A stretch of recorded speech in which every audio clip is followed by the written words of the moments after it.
enxugando ela também. O narizinho. Tira a fraldinha. Se tiver de cocô, a gente limpa antes de colocar na água. Como não fez nada, pode colocar na água direto. Vamos lá, mocinha. Agora eu te espetei. Lava os bracinhos, a barriguinha, o umbiguinho, uma célula morta não dói. Lava bem com água e sabão. E as perninhas, tá? Nossa, cochila pra ligar. Enxágua. Até que eu gostei. Tem uns bebês que fazem escândalo.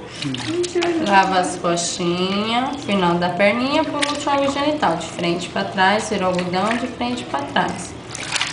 Agora é só enxaguar. Eu não enxaguei. Se gostei desse banho compotado.